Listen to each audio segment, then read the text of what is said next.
দেখে নাকি তারা পাখিটি কেমন, লোক মেলি দুটি লঘু ডানা, উড়িয়া বেড়ায় শূন্যের পরে, নাহি তার কোনো মানা। আবার সে কবু ডানা গুটাইয়া চলে, কিন্তু পড়ে না তবু, বলো কে বা তারে শূন্যে রাখিছে ভিন্ন সে এক প্রভু। লক্ষ্য করে দেখো না যে আকাশে মহাশূন্যে পাখিগুলি ওড়ে। একটু দেখো, মানুষ তো খায় জন্মের খাওয়া, শুধু খায়, চিন্তা ভাবনা করে না। একটু চিন্তা ভাবনা করো, একটু গবেষণা করো। পাখিগুলি উঠতে থাকে, উড়বার সময় ডানা এভাবে দোলায়, ঠিক না? আল্লাহ বলেন দেখো ডানা এভাবে দোলায়। আবার কোন সময় ডানা মুঠি দোলায় না, দুটি ডানা বডির সাথে লাগায় দিয়া সাঁ করে উড়ে যায়। আবার ডানা দোলায়, ডানা বন্ধ করে না, দোলায়ও না, দুটি ডানা প্লেনের ডানার মতো করে দিয়ে শূন্যের পরে উড়ে বেড়ায়। ডানা বন্ধ করে দিল, ঝোলানো বন্ধ করলো, অথচ আকাশ থেকে পড়ে গেল না পাখি। শূন্যের পরে কে রেখে দিয়েছে? আল্লাহ ছাড়া। জোরে কোন কে দিয়েছে? কে রাখলো? আল্লাহ। এই শীতের দিনে আমাদের দেশে অতিথি পাখিরা আসে, সাইবেরিয়ান দ্বীপপুঞ্জ থেকে আসে। একটু মাথা খাটা, কপাল ভালো হয়ে যাবে, কিসমত খুলে যাবে। কোথায়? সাইবেরিয়া। সাইবেরিয়া দ্বীপপুঞ্জ থেকে, সেইখান থেকে যখন এই শীতের মৌসুমে আমাদের দেশে বরফ পড়বে, প্রচন্ড ঠান্ডা আসবে, টেলিভিশন এবং রেডিওতে পাখিদেরকে কেউ শোনায় না। ওরা বুঝতে পারে ঠান্ডা আসতেছে। ওই ঠান্ডা আসার পূর্বক্ষণে ঝাঁকে ঝাঁকে, লাখে লাখে, কোটি কোটি পাখি একসঙ্গে ওড়া আরম্ভ করে দেয়। জাহাজগুলি চলে সমুদ্রের ভিতরে। নাবিকদের সঙ্গে আলোচনা করবেন, মেরিন বায়োলজি যারা পড়েছে তাদের সঙ্গে আলোচনা করবেন। সমুদ্রের ভিতরে দিনের বেলায় তারা সূর্য দেখে পথ চালায়, দিক নির্ণয় করে। রাতের আধারে সমুদ্রের ভিতরে নাবিক যেন হারায় না যায়, সেজন্য আল্লাহ পাক বলেন আকাশে তারকা খচিত করে রেখেছি। তারকা দেখে দেখে নাবিকেরা পথ চালায়। পথে কোনো বিপদ আছে নাকি? চুম্বকের পাহাড় আছে নাকি? সাইক্লোন এরিয়ার ভিতরে পড়ে যায় নাকি? সেজন্য রয়েছে রাডার। এগুলি দেখে দেখে পথ নির্ণয় করে। এবার আপনারা আমাকে জবাব দেন, হাজার হাজার মাইল দূর থেকে পাখিরা পাড়ি দিয়া বাংলাদেশে আসে, সিলেটে আসে, দিনাজপুরে আসে। এই যে দূর দূরান্ত থেকে হাজার হাজার মাইল দূর থেকে পাখিরা এলো, তার নেভিগেশন কে করে দিল? রাডার কে করে দিল? কে তার পথের দিশা দিল? এ পথে গেলে বাংলাদেশ পাবি। সুবহানাল্লাহ, জোরে বলেন সুবহানাল্লাহ। কে তিনি? আমার আল্লাহ। জোরে বলেন আল্লাহ। সুবহানাল্লাহ। আল্লাহ তোমার জন্য মোহব্বত করতে পারি তৌফিক দাও, তোমার জন্য যেন বাঁচতে পারি তৌফিক দাও, তোমার নামের উপরে যেন মরতে পারি তৌফিক দাও, জান্নাতে তোমার যেন দেখতে পারি তৌফিক দাও। এসব অসংখ্য নিদর্শন দেখে যারা বুদ্ধিমান, যারা জ্ঞানবান, যাদের মাথার ভিতরে কিছু আছে, তারা বোঝে নিঃসন্দেহে একজন আছেন, তিনি আর কেউ নাম, তার নাম হচ্ছে আল্লাহ রব্বুল আলামিন। এবার আল্লাহ পাক বলেন তাকাও, আমার সৃষ্টি ভালো করে দেখো। আল্লাযী খালাকা সাবআ সামাওয়াতিন তিবাকা মা তারা ফি খালকির রাহমানি মিন তাফাউত ফারজি'ল বাসারা হাল তারা মিন ফুতুর। ক্ষমাশীল তিনি, সপ্ত আকাশ রচিলেন থরে থরে, কোন ত্রুটি হেরিবে না তার পূর্ণ সৃজন পরে। আল্লাহ পাকের ওই আকাশের দিকে তাকাও, জমিনের দিকে তাকাও। আল্লাহ বলেন বারবার দেখো, বারবার তাকাও, দেখো আমার সৃষ্টির ভিতরে কোনো ভুল আছে নাকি, আমার সৃষ্টির ভিতরে কোনো খুঁত আছে নাকি, কোনো রং আছে নাকি, কোনো অসুবিধা আছে নাকি। ভালোভাবে তাকাও, আবারও তাকাও।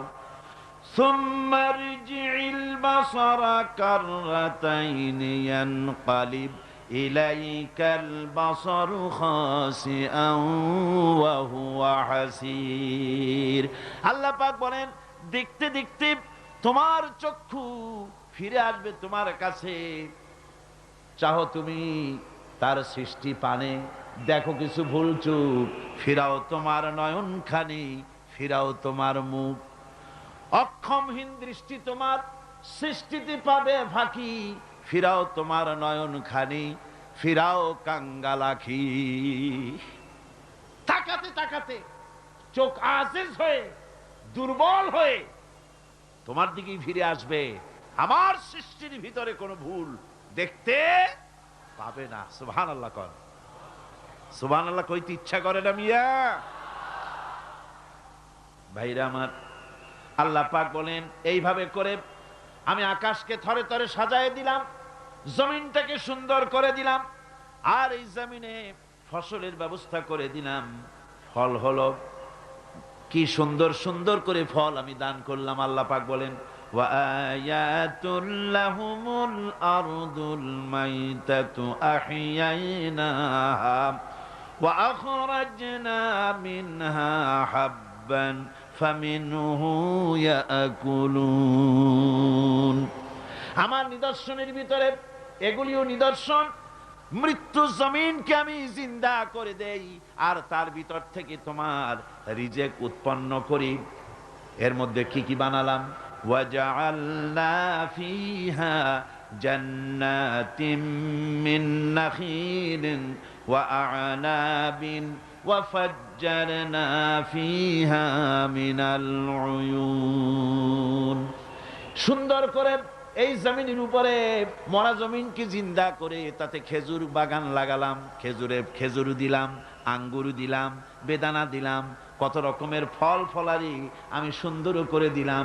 জমিন থেকে ঝর্ণা ধারার পানি আমি উচ্ছারিত করে দিলাম। লিয়াকুলু মিন সামারিহি ওয়া মা আমিলাতুহু আইদিহিম আফালা ইয়াশকুরুন। এই সমস্ত ফল তোমরা খাও। এবার বলো, এর কোনো একটি ফল কি তোমার নিজের হাতের বানানো নাকি? তুমি বানাইছো? এই যে বেদানা, আঙ্গুর, আপেল যা কিছু খাও, কার বানানো? আফালা তাশকুরুন। এগুলো খাও, শুকর আদায় করো না। এগুলা খায় বান্দা ছাগলের মতো চাবায়, শুকর আদায় করে না। বাম হাত দিয়ে খায়, তাও ডান হাত দিয়েও খায় না। আল্লাহর নাম নিয়ে খায় না। বাম হাত দিয়ে খাওয়া এটা নাকি একটা কি স্টাইল? সোজা কথা। আর হুজুর বলেছেন বাম হাতে খায় শয়তানে। বাম হাতে কে খায়? চিল্লা এখন, বাম হাতে কে খায়? শয়তান। বাম হাতে আল্লাহর বানানো জিনিসগুলো খায়। সিগারেট গুলা দেখছি দাঁড়ায় দাঁড়ায়, বা যখন গাড়িতে চলি দেখি নজরে পড়ে, সিগারেটটা ধরাইয়া মুখে ধরে টান দিয়া তারপর উপরের দিকে ফু ছাড়িয়া দিয়ে তাকায় থাকে, ফু গেল কদ্দুর। আরে কপাল পোড়া মুসলমান। আল্লাহ রাব্বুল আলামিন বলেন, এত সব অসংখ্য নিদর্শন আমি দিলাম, এই নিদর্শনাবলীর ভিতর থেকে আমারে খুঁজে বের করো, আমারে সেজদা দাও, শুকর আদায় করো। দাম চাই না, পয়সা চাই না, শুকর আদায় করো। মাঝে মধ্যে খাও আর বলো আলহামদুলিল্লাহ। পড়েন সবাই, আলহামদুলিল্লাহি রাব্বিল আলামিন। আল্লাহর প্রশংসা করো। এই যে শীতের দিন বাড়িতে পায়াস বানায় খাও। চট্টগ্রামে খায় না বুঝি? এটার কি পায়াস বলে না কি বলে? কি বলে? ওই যে রস দিয়া চাউল দিয়ে বানায়, পায়াস বলে। হ্যাঁ, সুপ পিঠা, শীত পিঠা। না না, পিঠার পায়াস তো ভিন্ন জিনিস। আচ্ছা বানান, আপনারা যেরকম খুশি খান। এই যে পিঠাগুলি বানাচ্ছেন, পায়েস বানাচ্ছেন, খেজুর গাছ রস দেয়। রস দেয় কোথায়? গোড়ায়। গোড়ায় না আগায়? আগায়। মাথা কাটায় চিন্তা করুন, যে খেজুর গাছের মাথা কাটলে পরে ফোটা ফোটা পানি পড়ে কলসি ভিজে যায়, ভরে যায়। সকালবেলায় গ্লাস গ্লাস ঠান্ডার মধ্যে এই এই শরবতগুলি আল্লাহর বানানো, এই শরবত গিলে গিলে খায়। মিষ্টি পানি মাথায় পাওয়া যায়। যে খেজুর গাছের মাথায় এই মিষ্টি পানি পাওয়া গেল, ওই খেজুর গাছের গোড়া খুঁজতে খুঁজতে 3 মাইল নিচেও যদি যান, মাথা কাটলে যেমন রস পাওয়া যায়, 3 মাইল নিচে গেলে ওই রকম রস পাওয়া যায় নাকি? পাশে তেঁতুল গাছ, পাশে নিম গাছ, নিম গাছে তিতা ফল দিল, আরেকটা গাছে কষ ফল দিল, আর পাশে খেজুর গাছ মিষ্টি পানি আল্লাহ বানায়া দিলেন। আবার নারকেল গাছ বানায় দিলেন। নারকেল গাছের 30 হাতের মাথায় ডাবের ভিতরে আল্লাহ মিশ্রি বীজানো শরবত বানায় দিলেন। বান্দারে, খালি শরবত খাইয়া পেট ভরবে না, এই জন্য ডাবের ভিতরে তোর জন্য হালুয়া রুটিও বানায়া রাখছি। এরপরেও যদি বলে আল্লাহ নাই, আহা, এরে বুঝাবার কোন উপায় নাই। আল্লাহ হেদায়েত করুন, কোন আমিন। মহান আল্লাহ রাব্বুল আলামিন বলে, বান্দারে, দুগ্ধ পোষ্য, দুধ প্রদানকারী, দুগ্ধ দানকারী চতুষ্পদ জন্তুর ভিতরে আমি আল্লাহ রাব্বুল আলামিনের নিদর্শন আছে, উপদেশ আছে তোদের জন্য। ওয়া ইন্না লাকুম ফিল আনআমি লাইবরা نسقيكم مما في بطونه من بين فرث ودم لبنا خالصا سائغا للشاربين। চতুষ্পদ জন্তুর ভিতরে আমি আল্লাহর নিদর্শন আছে, তোমার শিক্ষা আছে। চতুষ্পদ জন্তুর দিকে তাকাও। তোমার বাড়ির গাভী আর তোমার বাড়ির ছাগলে খায় কি? ভুসি খাইলো, তিসি খাইলো, আর জমিনের ঘাস খেলো। এগুলি খাওয়ার পর শরীরের ভিতরে এই খাদ্য দিয়ে রক্ত হয়, পায়খানা হয়, পেশাব হয়, আর পাশাপাশি রাস্তা দিয়া এমন সুন্দর শুভ্র স্বচ্ছ এবং পানকারীদের জন্য সুস্বাদু দুধ, পেশাব পায়খানা যেখান থেকে, তার পাশে থেকে আমি তোমার জন্য সুস্বাদু দুধ বের করে দেই। এগুলো দেখো কি বোঝো না যে নিশ্চয়ই কেউ একজন আছে? ভাইরা আমার, আল্লাহ রাব্বুল আলামিন বলেন, আকাশ থেকে মিষ্টি মিষ্টি পানি আমি বর্ষণ করে দিলাম।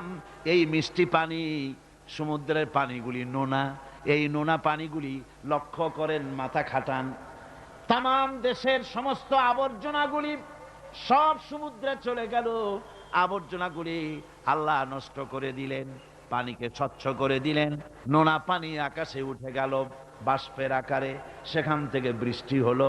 নোনা বর্ষিত হলো না মিষ্টি হলো? কন জোরে কন, কি হলো?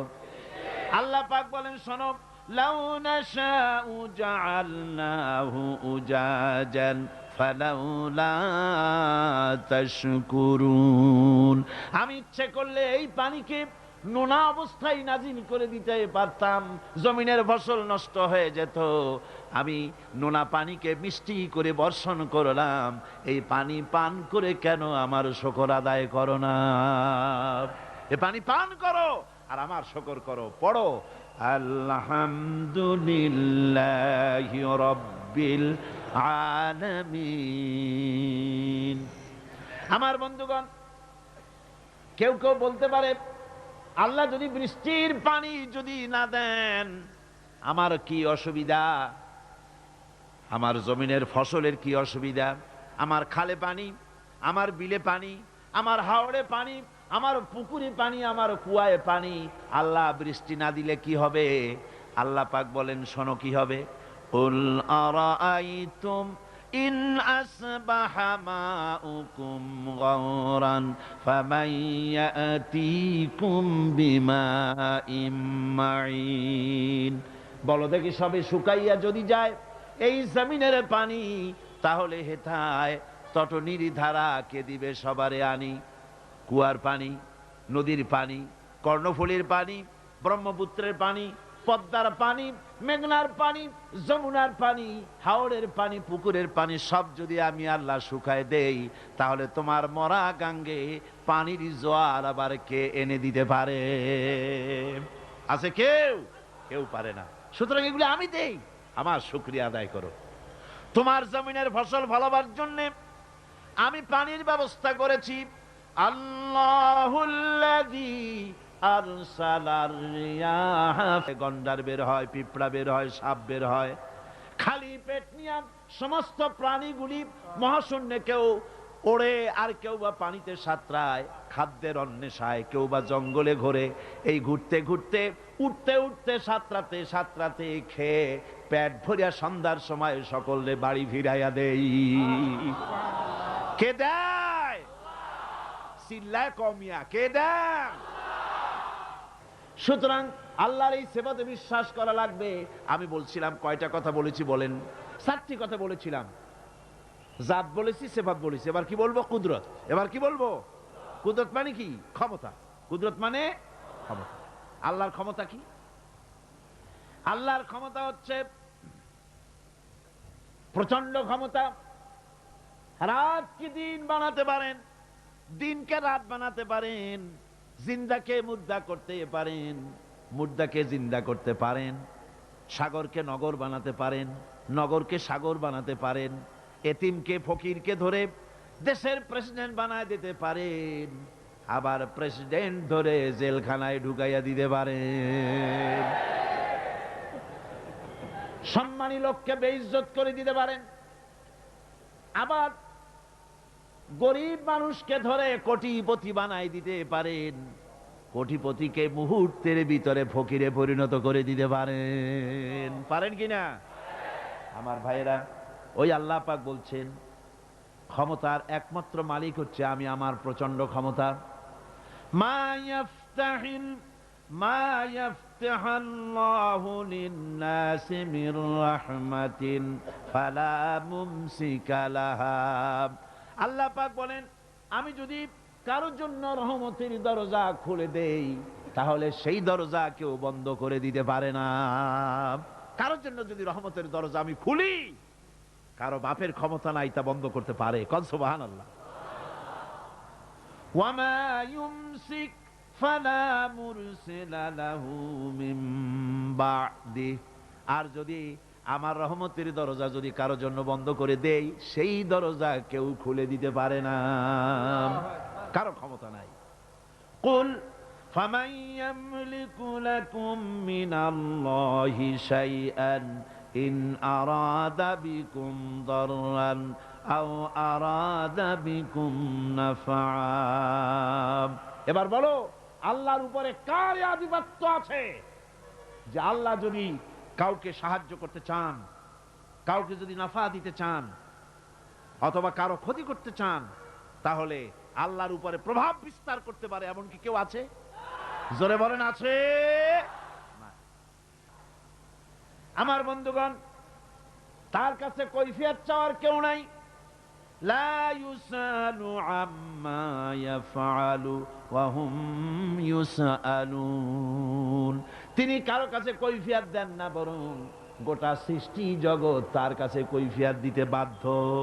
সুবহানাল্লাহ। আল্লাহ রাব্বুল আলামিন বলেন লিল্লাহি মুলকুস সামাওয়াতি ওয়াল আরদ ইয়াখলুকু মা ইয়াশা। আল্লাহ জমিন এবং আকাশমণ্ডলের মালিক, তিনি সৃষ্টিকারী, তিনি সৃষ্টি করেন। ইয়াহাবু লিমান ইয়াশাউ ইনাসা ওয়া ইয়াহাবু লিমান ইয়াশাউ যুকুর। কাউকে তিনি ইচ্ছা করেন, যাকে ইচ্ছা করেন পুত্র সন্তান দেন, যাকে ইচ্ছা কন্যা সন্তান দেন, আবার কাউকে পুত্রও দেন, কন্যাও দেন, আবার কাউকে কিছুই দেন না, বন্ধা করে রাখেন। এই ক্ষমতা কেবলমাত্র আল্লাহর। সন্তান দেওয়ার মালিক কে? আল্লাহ পাক। সুতরাং কবরের কাছে গিয়া, মাজারের কাছে গিয়া বাবা সন্তান দাও বলা জায়েজ নাই, হারাম। চিল্লা কোন কি? হারাম। মাজারে চাদর দেওয়া, টাকা দেওয়া, আগরবাতি দেওয়া, মোমবাতি দেওয়া, আলহামদুলিল্লাহ চট্টগ্রাম সহ বাংলাদেশে সব জায়গায় আগের তুলনায় মাজারের বাজারের ব্যবসা অনেক কমে গেছে। কোন আলহামদুলিল্লাহ, চিল্লায় কোন আলহামদুলিল্লাহ। কেন মাজারে টাকা? কেন মাজারের উপরে গম্বুজ? কেন মাজারে মশারি? কেন গোলাপ পানি? কেন সেখানে আগরবাতি? জায়েজ নাই, সব বিদআত। এই বিদআত থেকে বাঁচতে হবে। জোরে কোন আমিন, আরো জোরে কোন আমিন। আমি বলেছি এজন্য,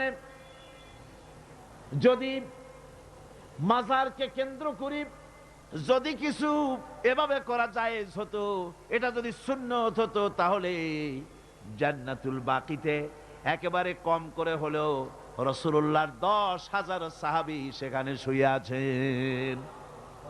হযরত আয়েশা সেখানে শুয়ে আছেন, হযরতে ওসমান শুহাদায়ে উহুদ, হযরতে আব্বাস, হযরতে ইবনে আব্বাস, হযরতে ইবনে মাসউদ রিদওয়ানুল্লাহি তাআলা আলাইহিম আজমাইন, আজওয়াজে রাসূল, বানাতে রাসূল এখানে শুয়ে আছেন। চাদর আর গম্বুজ, আগরবাতি আর মোমবাতি যদি জায়েজ হতো, তাহলে রাসূলের আওলাদদের সাহাবীদের কবরের উপরে আমরা চাদর দিতাম না, আমাদের কলিজা ছিঁড়ে সাহাবীদের কবরের উপরে বিছায়া দিতাম। আমার বন্ধুগণ, এই সমস্ত কাজগুলি করে করে সমাজের ভিতরে বেদাত বাড়ায় দেওয়া হতেছে। আল্লাহ বেদাত থেকে গোটা জাতিরে বাঁচান, জোরে কোন আমিন। ভাইরা, এবার আমি আমার ওই আল্লাহ হুকুম ও হাকামের কথা বলছি। আল্লাহর উপর ঈমান এনেছি, এই কথাটা বললে সারবে না। এই 4টা জিনিস বিশ্বাস করা লাগবে। হুকুম হাকাম কি? সেটা হচ্ছে আলা লাহুল খালকু ওয়াল আমর।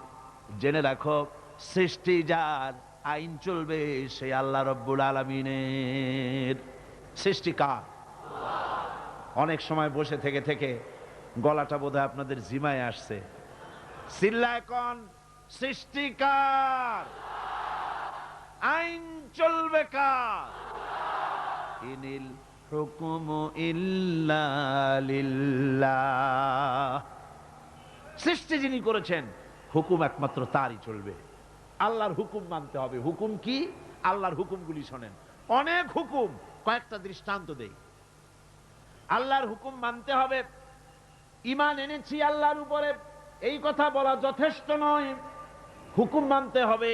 হুকুম হচ্ছে ওয়ামা উমিরু ইল্লা লিয়াবুদু ইলাহান ওয়াহিদা। আমার আল্লাহ পাকের নির্দেশ হচ্ছে একমাত্র আমার দাসত্ব করো, আমার ইবাদত করো, আমার গোলামি করো। এক আল্লাহর ইবাদত করো, গোলামি করো। আল্লাহ তা'বুদু ইল্লাল্লাহ, আমি ছাড়া কারো গোলামি করো না। গোলামি কার? আল্লাহ। আল্লাহর হুকুম ছাড়া কারো হুকুম মানি না, ঠিক কিনা? আল্লাহর হুকুম মানতে হবে। এই আল্লাহর হুকুম কি মানতে পারতেছি? আল্লাহরে মানি শুধু বলি, কিন্তু মানলাম কোথায়? কোর্টে কি আল্লাহর আইন আছে? আল্লাহর আইন দিয়া কি কোর্টে বিচার ফয়সালা হয় নাকি? শিক্ষাঙ্গনে আল্লাহর আইন আছে নাকি? সেক্রেটারিয়েটে আছে নাকি? বঙ্গভবনে আছে নাকি? পার্লামেন্টে আছে নাকি? কোন জায়গায় আল্লাহর আইন নাই। আর আমি সেজদা দেই আর বলি আল্লাহ তোমারে মানি। মানলাম কোথায়? শুধু সেজদা দিলাম। এরকম সেজদার কোনো দরকার আল্লাহর নাই। কারণ আল্লাহ পাক বলেন, আকাশের তারকাগুলি, চন্দ্রগুলি, সূর্য, নক্ষত্র, গ্রহ, সৌররাজি, নবমণ্ডল, ভূমণ্ডল, যা দেখো আর যা দেখো না, সব আমার সেজদায় রত আছে। তুমি যদি জিকির না করো, তুমি যদি আমার তাসবিহ না পড়ো, কিছুই আসে যায় না। ইউসাব্বিহু লিল্লাহি মা ফিস সামাওয়াতি ওয়া মা ফিল আরদ। আকাশে যা আছে, জমিনে যা আছে, সব আমার তাসবিহ পড়ে, আমার জিকির করে। গাছের পাতায় পাতায় যে আওয়াজ হয়, বাতাসের যে শনশন আওয়াজ হয়, পানিতে যে কুলু কুলু আওয়াজ হয়, পাখিরা যে কুহু কুহু ডাকে, তুমি তো বোঝো না, তুমি শুধু আওয়াজ শোনো। আসলে তারা সবাই বলে আল্লাহু আল্লাহু আল্লাহু আল্লাহু আল্লাহু আল্লাহু। সব আমার জিকির করছে। সুতরাং সৃষ্টি করেছি আমি, আমার আইন মানতে হবে, এটা হচ্ছে আমার হুকুম।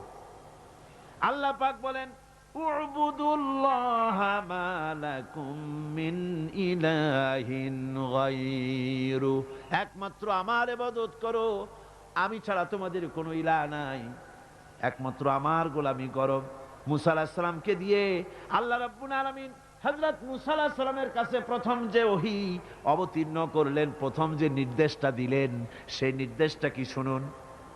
প্রথম নির্দেশ, হযরত মুসাকে দেখে আল্লাহ পাক নির্দেশ করতেছেন ইন্নানি আনাল্লাহ লা ইলাহা ইল্লা আনা ফা'বুদনি ওয়া আকিমিস সালাতা লিযিকরি। ইন্নানি আনাল্লাহ, নিশ্চয়ই আমি আল্লাহ, সুবহানাল্লাহি ওয়া বিহামদিহি, নিশ্চয়ই আমি আল্লাহ, লা ইলাহা ইল্লা আনা, আমি ছাড়া কেউ নাই, উপাস্য নাই, মাবুদ নাই, ফা'বুদনি, অতএব আমার ইবাদত করো, গোলামি করো, দাসত্ব করো, আনুগত্য করো, ওয়া আকিমিস সালাতা লিযিকরি, আর আমার শরণার্থে নামাজ কায়েম করো। এটা আমার আদেশ, এটা হলো নির্দেশ। এই আদেশ মানতে হবে। আল্লাহরে মানি, এরকম পাগলেরাও কয় আল্লাহরে মানি, বাস্তবে মানতে হবে। আমার বন্ধুগণ, মুসা আলাইহিস সালামের প্রতি এই নির্দেশ হলো, আমার হুজুরের আগে যিনি বিদায় হলেন হযরত ঈসা আলাইহিস সালামকে আল্লাহ পাক উঠায় নিলেন। ঈসা আলাইহিস সালামকে দিয়ে আল্লাহ বলালেন, ঈসা তুমি বলো ওয়া ইন্নাল্লাহা রাব্বী ওয়া রাব্বুকুম ফা'বুদুহু হাযা সিরাতুম মুস্তাকিম, নিশ্চয়ই আল্লাহ হচ্ছে আমার রব এবং তোমাদের রব, তার গোলামি করো, তার দাসত্ব করো, হাযা সিরাতুল মুস্তাকিম, এটাই হলো সহজ সরল রাস্তা, যার শুরু হলো দুনিয়া, শেষ হলো জান্নাতুল ফেরদাউস। জোরে কোন সুবহানাল্লাহ। এবার হুজুর কি দিয়ে আল্লাহ বলাচ্ছেন, ওয়া কাদা রাব্বুকা আল্লা তা'বুদু ইল্লা ইয়াহু, তোমার প্রভুর পক্ষ থেকে চূড়ান্ত ফয়সালা হয়ে গিয়েছে, আনুগত্য আর গোলামি আল্লাহর ছাড়া কারো করা যাবে না। আনুগত্য কার? সেজদা কারে? আমার বন্ধুগণ, অনেক মানুষ আছে যারা তার পীরের সেজদা করে, কোন নাউজুবিল্লাহ। পীরের সামনে মাথা এমন করে পায়ের উপরে চুমা খায়, নাউজুবিল্লাহ, সেজদার মতো হয়ে যায়। এইভাবে পীরের পায়ে যদি কেউ সেজদা দেয়, চুমা খায়, মাথা যে নিচু করলো, মাথা নিচু করলে পরে পীর যদি তাতে বাধা না দেয়, যদি খুশি হয়, তাহলে যে সেজদা করলো সে কাফের হলো, যারে করলো ওটাও কাফের হয়ে গেল। সেজদা হবে কেবলমাত্র আল্লাহকে। কাকে? এ মাথা, এ কপাল কারো সামনে নত করা যাবে না। বিশ্বাস করুন, বিশ্বাস করুন, নত করতে হবে কেবলমাত্র কার সামনে? আল্লাহর সামনে। আপনারে বানানো হয়েছে সেজদার জন্য, সেজদার জন্যই আপনাকে বানানো হয়েছে। দেখেন না, হাঁটুটা ভাঁজ করা যায়, কোমরটা ভাঁজ করা যায়, কেনুটা ভাঁজ করা যায়, যাতে সেজদা দিতে পারেন। সেজদার জন্যই বানানো হয়েছে। সেজদা কর। মাথা নিচু করে, হাঁটু দিয়া, হাত দিয়া, পাও দিয়া, কনু দিয়া, নাক দিয়া, কপাল দিয়া পৃথিবীর কোন প্রাণী সেজদা দিতে পারবে না। যদি বিশ্বাস না হয়, বাড়ি যে একটা বাছুরে হাঁটু দিয়া, নাক দিয়া, কপাল দিয়া সেজদা দেওয়াতে চেষ্টা করেন, চারটে ঠ্যাং নিয়ে উল্টে পড়ে যাবে, সেজদা দিতে পারবে না। আপনারে বানানো হয়েছে সেজদার জন্য। অমিয়া সেজদাই যদি না করলাম, কলেজে পড়ো, বিশ্ববিদ্যালয়ে পড়ো, বা শিক্ষকতা করো, বা সাংবাদিকতা করো, বা ডাক্তার বা ইঞ্জিনিয়ার, সেজদা যদি না দিলে পশুর সাথে তোমার সাথে কোনো পার্থক্য নাই। সেজদা দাও, আল্লাহকে সেজদা দাও। রাসূলকে প্রশ্ন করা হয়েছে, রাসূল, মানুষ কখন আল্লাহর নিকটবর্তী হয়ে যায়? আমার নবী বলেন, বান্দা যখন সেজদায় পড়ে যায়, তখন আল্লাহর বান্দার মধ্যে কোনো হেজাব থাকে না। নবীজি বলেছেন, সেজদা যখন দিবে তখন মনে করবে যেন আল্লাহ রব্বুল আলামিনের পাও মোবারকের উপরে কপাল রেখে দিলাম। সুবহানাল্লাহ। এগুলি হচ্ছে আল্লাহর হুকুম। এগুলি কার হুকুম? আল্লাহর হুকুম। আল্লাহ পাকের নির্দেশ হচ্ছে, গোলামি আমার করো। এরপরে নির্দেশ হচ্ছে আন আকিমুদ্দিন ওয়ালা তাতাফাররাকু, নামাজ কায়েম করো, যাকাত আদায় করো। এগুলি নির্দেশ। এগুলি কি নির্দেশ? হুকুম। নামাজ পড়ো, যাকাত দাও, নামাজ কায়েম করো, নামাজ প্রতিষ্ঠা করো। এ বিষয় আজকে নামাজের বিষয়, যাকাতের বিষয় বলছি না, হুকুমের কথাই শুধু বলছি। এরপরে আল্লাহ বলেন দ্বীনকে প্রতিষ্ঠা করো। আকিমু, আকিমু, আকিমু কোন সিগা? আমরের সিগা। হুকুম, অর্ডার। আকিমুস সালাত, নামাজ প্রতিষ্ঠা করো। এই হুকুমটা কি? ফরজ। এই হুকুমটা কি? ফরজ। আকিমুস সালাতটা বুঝলাম, আকিমুদ্দিনটা বুঝলাম না। ওখানেও তো আকিমু, এখানে অর্ডার, হুকুম। দিন প্রতিষ্ঠা করো, দিন কায়েম করো। দিন হলো জীবন ব্যবস্থা, আমার কোরআনের আইন সমাজে কায়েম করো, প্রতিষ্ঠিত করো। এটা আল্লাহর হুকুম, ফরজ। সে ফরজ কি পালন করতেছি? পালন করতেছি? কই আল্লাহরে বিশ্বাস করি, আল্লাহরে মানি, এটা মানা হইল? আমার বন্ধুগণ, বহুত মুসলমান এমন আছে যখন বলা হয় আল্লাহর দিন কায়েমের আন্দোলনে শরীক হন, কয় আমি রাজনীতি ফাজনীতি বুঝি না। এগুলি হলো দারুণ চালাক মানুষ। রাজনীতি ফাজনীতি বোঝে না, কিন্তু ভোট দেওয়ার সময় ঠিকই ধর্মনিরপেক্ষতাবাদীদের বাক্সে ভোটটা দিয়ে আসে। ঠিক কিনা কয়? এরকম বহুত নামাজি মুসলমান আছে, নামাজ পড়ে, তাহাজ্জুদ পড়ে, আর ভোট দেয় ধর্মনিরপেক্ষতাবাদীদের। আবার বেহেশতের আশা করো, তাই না? এত সহজ না। আমার বন্ধুগণ, এতক্ষণ ধরে আমি আল্লাহ পাকের আদেশ এবং নিষেধের কথা শোনালাম, আল্লাহর উপরে ঈমান এনেছি। এই ছোট্ট কথাটুকুনের উপরে জান্নাতে যাওয়ার ফয়সালা হবে না, বিশ্বাস করুন। জান্নাতের ফয়সালা হবে। আল্লাহর উপরে বিশ্বাস করেছি, পরিপূর্ণ 4টি শর্ত পুরা করা লাগবে। জাতে বিশ্বাস, সেবাতে বিশ্বাস, গুণাবলীতে বিশ্বাস, হুকুম আহকামে বিশ্বাস। এই যে 4টি কথা বললাম, 4টি জিনিস যদি আমল করতে পারি, আল্লাহ রাব্বুল আলামিন আমাদেরকে তাকে বিশ্বাস করেছি বলে প্রমাণিত হবে। আর আমল করতে পারলে জাহান্নাম থেকে রব্বুল আলামিন বাঁচাই দিবেন। জোরে বলেন আমিন। হাযা মা ইনদি ওয়াল ইলমু ইনদাল্লাহ আলাইহি তাওয়াক্কালতু ওয়া ইলাইহি উনীব। এখন আমরা দোয়া করব। দোয়ার জন্য দাঁড়ানো ভাইরা বসেন।